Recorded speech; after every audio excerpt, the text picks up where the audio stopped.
Hello, everyone. Welcome. This is another segment of Talk Health with Mariposa Community Health Center. I am Alma Gomez. I am a mental health therapist at Mariposa. And here we have... I am Leah Hart. I am a doctoral intern doing a rotation at Mariposa Community Health Center. So, Alma, why are we here today? Yes, we are here because May is Mental Health Awareness Month. This month, it is a time for us to encourage people to have open conversations about mental health. This can help reduce stigma, and it just is a reminder for people that there's support, there's treatment out there in our community and other places too. Right. Yeah, and I think just as much as we talk about our physical health, it's really important that we're talking about our mental health as well, because everyone deserves that support, like you mentioned. Right. There is a recent study I was looking at the other day, a couple of weeks out, but I've been looking at it more and more. It's been coming up more for me. This recent survey says that mental health concerns have surpassed cancer as a top public health concern for Americans. So what does that tell us, right? Right. It sounds like it's very prevalent. For sure. Very important to talk about. There's also other statistics I'd like to share. According to the National Institute of Mental Health, 1 in 5 U.S. adults live with a mental health condition in the United States. Another one, very quickly, the CDC, 1 in 3 high school students report poor mental health. Yeah, and I think we see a lot of that statistic represented at the clinic as well. Right, we're seeing more and more people, and we're happy, right, to provide that support, to provide that treatment, and remind everyone that help is there. Yeah. So to start us off, what is the difference between mental health versus like a disorder or mental health condition? Thank you for bringing that up. There is a difference, and sometimes we use the same terms, right? Interchangeably, but there is a difference. So I want to talk about mental health, okay? What does mental health mean? And I want to say that mental health is something that we all have, right? It is not something that we either have or not. It's we all have it. So it's just like physical health. We all have physical health, and it can change over time based on life experiences, stress, trauma, relationships, work, school, support systems, right? Support systems do make a big difference in our mental health.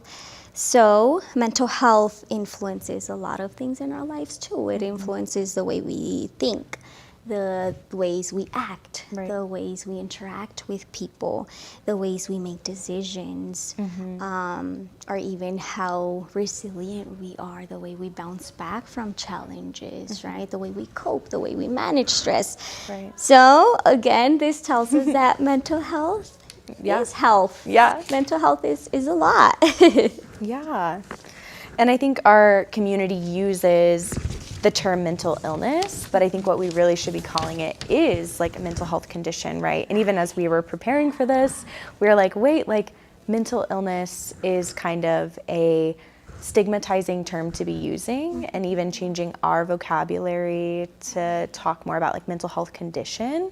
And those mental health conditions are like a lot more specific and clinical. And they refer to those like diagnosable conditions that we've all heard about, like major depressive disorder, anxiety, PTSD, bipolar. And like you said, those all affect our mood, behavior, and thinking. And it's really important that those diagnoses are being made by a professional based on, you know, they're assessing your symptoms and the duration and how it's impacting your functioning as well. And I think it's important to also bring in the conversation of like self-diagnoses. Especially as like social media is getting more and more prevalent. We're getting access to a lot more information, which is great. But I think it's important to remember that like our treatment doesn't only stop at our diagnosis, but it just kind of starts there.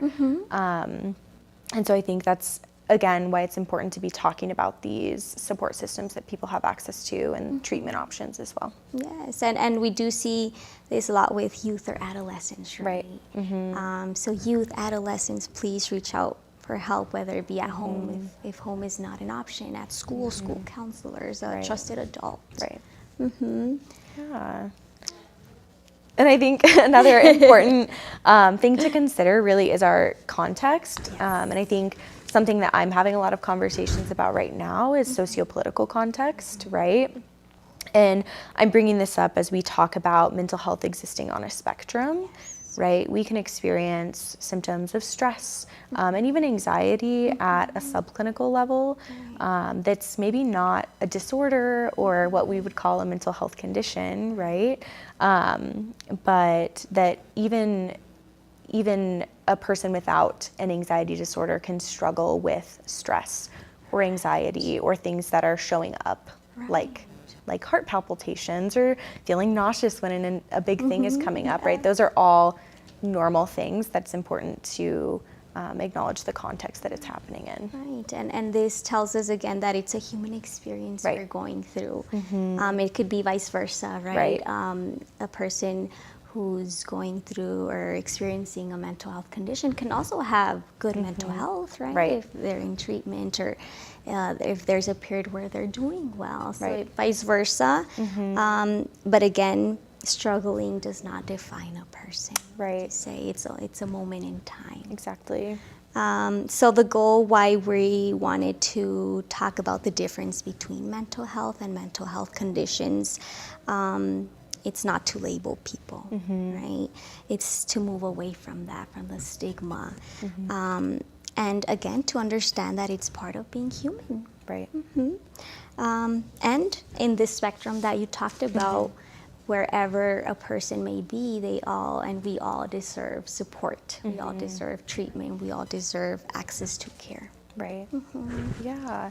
And I think this conversation is really important, specifically in this community, right? It is a relatively small community. It's designated as rural. I grew up in a town of 1,000 people, with the closest hospital being 45 minutes away, right? And I think that's the reality for about 60 million people who live in the United States, is that they live in these communities which can be very supportive and tranquil and have a lot of positive benefits for our mental health, and at the same time struggle with access to services that are really important. Often in small towns, people know each other, right? Like you bump into someone you know at the grocery store, you're like in this 10-minute conversation now about what's happening in life, but because we know each other closely and it's a tight-knit community, it can also make it harder to feel safe in accessing services and having a lot of fear around judgment or stigma or what does someone seeing my car at Mariposa mean for me, right? And I think we're an integrated health center, and so it can mean a lot of things. It can mean you're getting your blood drawn, right? Or it could mean you're in therapy. And so I think that's one way that Mariposa is really lowering the stigma barrier too, is it's not just a place you're receiving mental health services, it's an integrated system that's serving a lot of different concerns all at once. But I think a lot of people can suffer silently due to this fear of judgment or stigma, and don't want to be seen as a burden to other people too. But these open conversations that we're having can really help people feel more comfortable to access the services that they're needing for a mental health condition or just daily stressors too. To seek for that help, that support. And I do want to reiterate that at Mariposa, we take that very, very serious, right? Confidentiality, respect is something that we prioritize. So if you are from here in Nogales, Rico, Santa Cruz County, just know that at Mariposa, we strive for that, and that it's okay to ask for help. Yeah. Yes. Yeah, do you want to talk a little bit about the importance of the services that we're providing and the conversation we're having today for specifically Hispanic communities? Yes, I would like that because it's close to my heart, right? I was born and raised here in Nogales, so it is very important for me to talk about why mental health is important in all communities, but here, Hispanic communities. So in Hispanic families, you know, we grow up thinking that mental health is something that we should not talk about. At least that was my experience, and I know many people went through the same thing. I didn't learn about mental health till I think I was like leaving high school. Oh my goodness. And about mental health, yeah, and going to college, I learned about it. And I was like, whoa, like I want to learn more. Yeah. Like I want to do something, Right. and that is why a big reason why I'm back here serving my community. Right. So yes, many Hispanic families believe that it's not something that should be openly discussed. We are raised with the idea that we should stay strong, no? Right. Tú puedes, sé fuerte, no? O los hombres no lloran, men do not cry. But unfortunately, this pushes people to struggle in private, or even to believe that they should go through whatever it is alone, and that should not be the case, right? But I do see that that is changing, and that is why we're here, to bring awareness to that. Yeah. So in Hispanic communities also, resiliency is very important, right? But if there's emotional support, if there's professional support, that can add to that strength of resiliency. Right. It doesn't take it away, right? So it can be a part of healing. Yeah, and I think, you know, maybe some of the avoidance around mental health can also delay really important care, and it can get to this point where it's now an emergency, Right. when a lot of times there are things you can do, actions you can take early on in the, like, you know, course of someone's mental health condition, that kind of limit those other risk factors that can pop up. Yeah, that we don't have to wait until there's a crisis. Right. There can be intervention, there Right. can be help, support, treatment before it goes to that. Right. Yeah. Um, Yeah. So what are some of, like, we thought it would be fun to do some myths versus facts about mental health, because we're always hearing these, right? They come up in just even casual conversation. and still to this day. Right. Like, one that I want to ask you about is this idea of, like, going to therapy makes you, like, weak or crazy. I can't tell you how many times I've heard someone, like, just casually use the word crazy to define someone's, like, real concern. So tell me a little bit about why that's a myth. That is a myth because it is not true. Perfect. Right. The fact in that is that seeking help is a sign of strength, a sign of self-awareness, right? Being aware of your emotions, your thoughts, and of courage. It is brave to ask for help. It is not for the crazy. Therapy is for anyone, and I always say this, therapy can be for anyone who wants that support, anyone who wants to learn about coping skills, anyone going through life transitions, big changes, anyone who needs support with personal growth, right? And I always share this very openly, that even therapists can have their own therapy, and I always share it with the patients that I see. I've had my own therapy, and you can tell how that really changes the way people view therapy. Right. Because again, therapy can be for anyone. Everyone has mental health, like we said, right? Yeah. Yeah. And I think, like, even trying to take the word crazy in reference to people out of our vocabulary is something we can do to decrease stigma, even just, like, in our daily lives, right? Like, not even our professional lives, but, you know, kind of educating people about like, that term is a little harmful to people actually struggling with mental health concerns, and perpetuates this idea that those individuals might be dangerous or that they aren't safe to be around. And so I think just trying to take it out of our vocabulary more broadly is helpful. Yeah, being more sensitive. And that is something that we can also talk about when mental health, right? Bringing awareness to being more sensitive to the way we talk, the way we treat others. I always think this is that I never know what the person next to me is going through, so why not be kind? Yeah, right. And I think having empathy for what we don't know about another person and how that might be impacting what they're going through. Exactly. Yeah. So there is another myth we wanted to talk about. And so I'll ask the myth. That one is, what happens in the family should stay in the family. Yeah. I think I see this a lot in my work with families, with like adolescents or children, and even in my work with adults, right? I think for a lot of people, family is a value, and their goal isn't to like disconnect from their family or distance themselves, but it's to learn how to function really healthily within a family and get the support that they need. And so like learning how can I create boundaries or talk about emotions to like get closer to my family versus like pushing them away. And I think family is a really big support for a lot of people, right? It's a protective factor in the way we talk about it. And so family support is important, but sometimes you need professional support to access that family support in a really effective way. So I think it can be important for people to, learn tips or tricks for how to rely on your family or support your family to really heal and communicate better together. Right. It can even strengthen families, right? Not weakened. Right. So, yeah, like you say, support is for anyone, families, everyone. Do you want to do one more?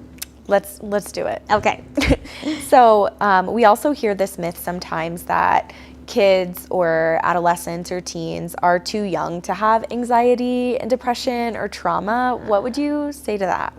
Yes, I would say that is a myth. And the fact around that is that children and teens absolutely experience these things too. They experience emotional struggles, they experience bullying at school, grief, trauma, anxiety.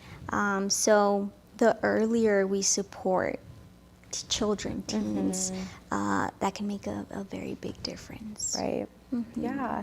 And I think like we were talking about like course of a mental health condition, right? Like early intervention is really helpful. And so, taking those concerns seriously and addressing them early can actually help them thrive even later on as they experience more challenges in their life. So I think that early intervention can be really important. Yeah, very crucial for that age group too, where they are still developing. Exactly. Their brains are still developing, and why not add that support to them? Exactly. So parents, talk to your children. Yeah. Talk to your teens, teachers, school counselors, about mental health, how important it is. Yeah, for sure. All right, so that was our myths and facts activity. Where do we want to go? Yeah, I think as we're thinking about, what's like one takeaway that we're hoping that people walk away from like hearing this conversation is, I think when people ask that question, like what's one thing I can do to like support someone who's struggling, I think they're often looking for like an answer they've never heard before. Yeah. But I really do think it's simple, and it's like to listen to the person in front of you and to not judge, right? And being non-judgmental is really hard. We're all going to have judgments. We're always reacting. We're always reacting to what's in front of us. But that doesn't mean that you have to kind of impose your beliefs or values or morals on someone else. Often those people kind of know what they need best, and listening to them and hearing them out to help get them access to those services is often more supportive than casting a judgment, right. right? Yeah, and I think those people who are struggling like often don't need another challenge or barrier to accessing help. And so judgment can serve as that, right? Then like we talked about earlier, like where people are always worried about being judged by their provider or their family, specifically in small communities. And so I think it's refreshing when a person is just listening to you and not judging you. And I think that's like a way to be a better friend, a better family member for someone who's struggling, and also what we hope to emulate and provide as providers at Mariposa is that you walk in and you feel like you have someone who's listening to you, who's not judging you, who's just really ready to support you in the ways that you're needing. In any way, right, that we can. And I really like that you share that because, some people just need for us to listen, or your friend needs you to listen. So what is a question we can ask someone who may not be, ready to talk about mental health or mental health conditions, or someone who's struggling? What is a simple question we can ask? Yeah, I mean, honestly, like, even like, how can I support you? And if that's too challenging of a question, maybe trying to offer like, would this type of support feel helpful? Would me bringing you dinner feel helpful? Giving options. Right, yeah, like, do you want to grab coffee? Yeah. Do you want to go on a walk? Yeah. Sometimes when we're really struggling with something, we can get in like a freeze mode where we don't know what we need. Right. And I think someone who's really just ready and there to offer us some suggestions can be helpful in providing us a way to get back to that baseline where we can start to do those things for ourselves. Yes, and this ties back to the having these open conversations, right? During not just only this month, throughout the year. Have open conversations, reach out to your friends, reach out to family members, to the person who is more quiet than usual. Right. Or even another of the myth we had is that people who look okay are okay. Right. But that's not always the case, right? So why not just have open conversations, reach out, and just be kind. Right. Right. Yeah, for sure. Thank you for that, Leah. Yeah, of course. So what are some of the resources that our community has access to? Yes, so there are different agencies, different supports here at our community, but I do want to inform you guys about some lines, some numbers. Okay, so get out your phones so you can write these down, have them saved, or wherever you are, just have them ready. So we have the 988 suicide and crisis line for help with mental health, suicide, or substance use problems. You can either text, call, or chat, and these are 24/7. So 988, easy number to remember. There's also the 24-hour crisis line with Arizona Complete Health. This one is a little bit longer, so write them down. 1-844-534-4673. Again, 24-hour crisis line. And these lines can also be if you need to talk to someone, right? If you don't have anyone to talk to, if you need someone to listen, if you're going through something emotional. It doesn't necessarily have to be a crisis unless it is, right? Yeah. We do encourage you to say that you need help. Okay, so we have those two. We have Mariposa Behavioral Health, and that number is 520-375-5000. So Mariposa offers in-person and telehealth therapy and psychiatry services. We serve ages 6 and above, and Mariposa also accepts access, commercial insurances, Medicare, and there's a sliding fee service program. You can contact the eligibility department for that. I know they do have some updated income guidelines. So it's just, we're trying to let you all know that there is access, okay? Yeah. The eligibility department is 520-281-1550, extension 2060. Yeah. So reach out. What kind of providers do we have access to in the behavioral health department? So we have licensed therapists, therapists / counselors, right? We use the terms interchangeably. We have psychiatrists, both in person and telehealth. We have behavioral health technicians that provide case management. But yeah, we have it there, and just know that we're ready to help. Yeah, and there are also options for duration of each session, right? So we have clinicians who are serving in a 30-minute therapy window, and then clinicians who are maybe more specialty, who see patients for about 60 minutes. And so there is also that variety there too, to kind of figure out like and tailor what you're needing. What the needs are, right? Right. So again, options. Yeah. We love variety. We love it. Yeah. Yeah. And I think as we're sitting here, one of the biggest things we want people to know is that you don't have to wait until things are in crisis or unbearable to ask for support. You know, I think we've talked about that a few different times in this conversation, is like, you know, early intervention can be really critical and really important, and we're here to help with that, as well as here to help with some crises that might come up too. Yes, we're always available. Yes. Yeah. Yeah. And I think mental health conversations can really change people's lives and impact them in positive ways. And so I think the more we talk openly, support one another, and connect people to resources, the stronger and healthier our community can become. Yeah, so with that, this month we encourage you to find ways to talk about mental health. Look for research, or I know, like you said, online, there's a lot of information. Share